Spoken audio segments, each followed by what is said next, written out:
आजचा लेसन सुरू करण्या अगोदर मी am, is आणि are वर डिटेल व्हिडिओ बनवला आहे अगदी सोप्या पद्धतीने। तो नक्की बघा, कारण was आणि वर शिकण्या अगोदर am, is आणि are बद्दल माहिती असणे गरजेचे आहे। डिस्क्रिप्शन बॉक्स मध्ये लिंक दिलेली आहे। ऑलराइट, आजचा लेसन सुरू करूया। काल डे 6 मध्ये आपण शिकलो have to, has to आणि had to।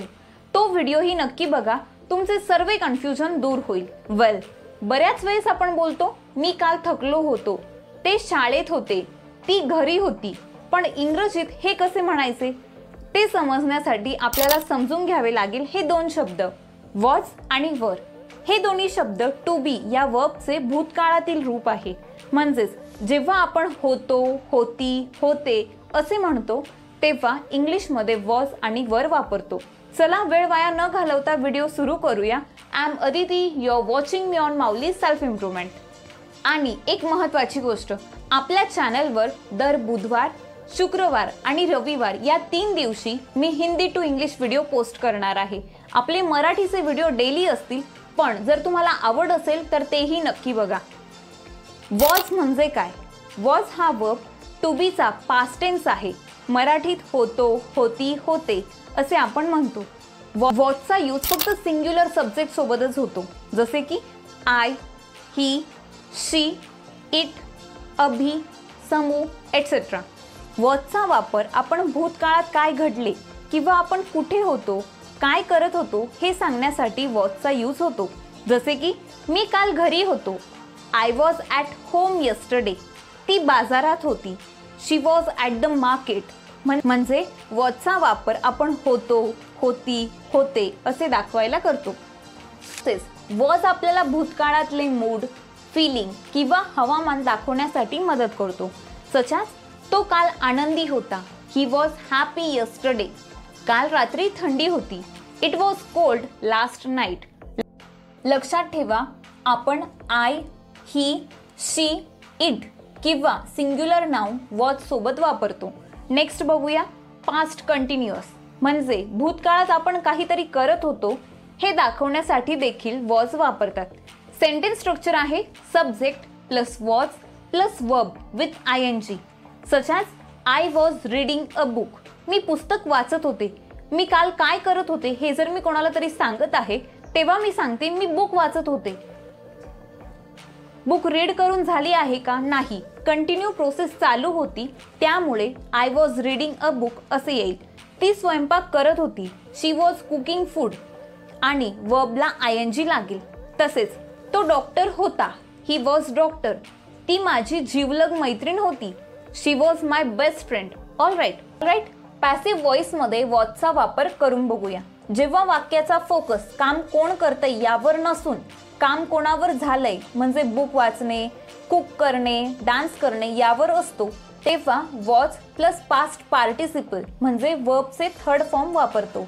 For example, the door was closed, दार बंद केले गेले होते। The cake was made by Riya, केक रियाने बनवला होता। सेंटेन्स स्ट्रक्चर कसे असेल? सब्जेक्ट प्लस वॉज प्लस वर्बचे third form plus by plus doer म्हणजे काम कोणी केले। ऍक्टिव्ह व्हॉइसचे पॅसिव्ह व्हॉइस करूया। He painted the wall, the wall was painted by him. वॉजचा यूज करून निगेटिव्ह सेंटेन्स बघूया। स्ट्रक्चर आहे subject plus was not plus remaining sentence. Such as मी काल शाळेत नव्हते, I was not at school yesterday, ती व्यस्त नव्हती, शी वॉज नॉट बिझी। तसेच क्वेश्चन सेंटेन्स पण बघूया, म्हणजे हा टॉपिक तुमचा पूर्ण क्लिअर होईल, परत तुम्हाला दुसरा व्हिडिओ बघण्याची गरज पडणार नाही। सेंटेन्स स्ट्रक्चर आहे was plus subject plus remaining sentence plus question mark. Such as तो घरी होता का? वॉज ही ॲट होम, काल पाऊस पडला होता का? Was it raining yesterday. आता प्रत्येक सिच्युएशन मध्ये एक एक एक्झाम्पल टाकून बघूया। मी पार्क मध्ये होतो, I was at the park, ती आनंदी होती, शी वॉज हॅपी, तो अभ्यास करत होता, ही वॉज स्टडिंग, ती शिक्षिका होती, शी वॉज अ टीचर, दार उघडले गेले होते, द डोअर वॉज ओपन, मी काल ऑफिसमध्ये नव्हते, I was not at office yesterday, ती काल ऑफिसमध्ये होती का? Was she at office yesterday? Short recap. Was नेहमी एकवचनी म्हणजे सिंग्युलर सब्जेक्ट सोबतच येतो. आय, ही, शी, इट, अभि, समू, माय मदर एटसेट्रा. आणि महत्त्वाचे म्हणजे पास्ट टेन्स साठीच यूज होतो. आता बघूया वर म्हणजे काय. वर हा टू बी या क्रियापदाला भूतकाळातील म्हणजे पास्ट टेन्सचे रूप आहे. याचा अर्थ होतो होतो, होते. अनेक वचनी म्हणजे प्लुरल सब्जेक्ट आणि यू सोबत वापरला जातो. पर कोणत्या सब्जेक्ट सोबत वापरतात? यू, वी, दे आणि प्लुरल नाउन्स जसे की students, boys, people, dogs etcetera. For example, तू माझा जिवलग मित्र होतास. You were my best friend. आपण काल शाळेत होतो. We were in school yesterday. All right. आता व्यवस्थित समजूया वर नक्की कधी वापरता.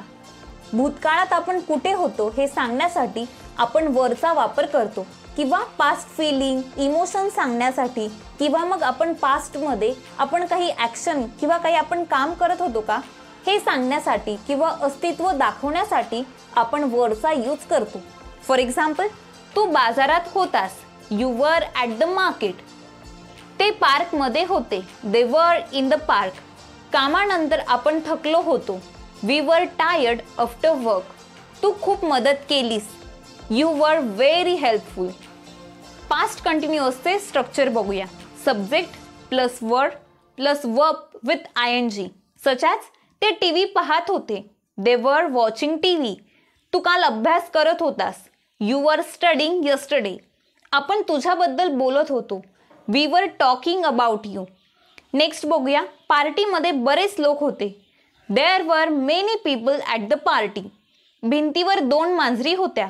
There were 2 cats on the wall. All right. आता पॅसिव्ह व्हॉइसमध्ये वरचा वापर कसा करायचा हे बघूया.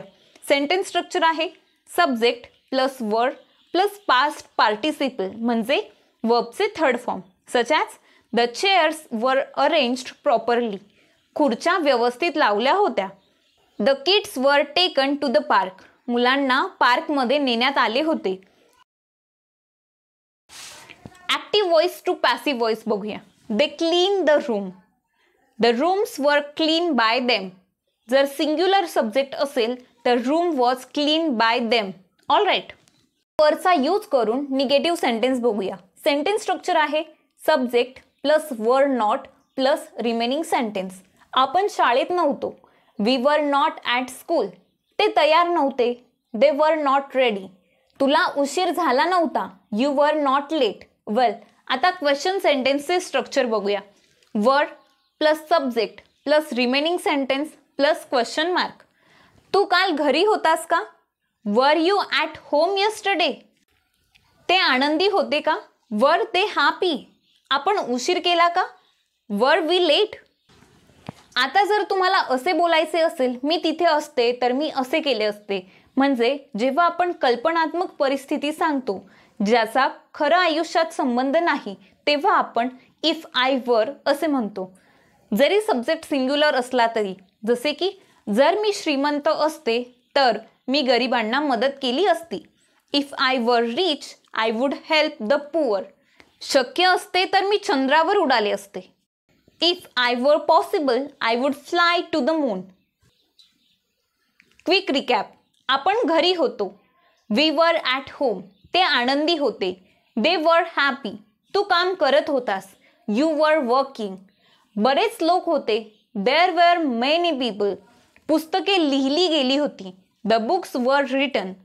Easy trick to remember. I, he, she, it was सोबत आणि singular noun. You, we, they were सोबत प्लुरल नाउन. आय होप तुम्हाला वॉज आणि वर कुठे वापरायचे आणि कोणत्या सब्जेक्ट सोबत यूज करायचे हे व्यवस्थित समजले असेल. मला कमेंट बॉक्समध्ये फीडबॅक द्यायला विसरू नका. अजूनही चॅनलला सबस्क्राईब केलं नसेल तर नक्की करा. पुन्हा भेटूया अशाच एक नवीन टॉपिक सोबत. तोपर्यंत stay happy, keep learning, keep growing and thank you so much for watching.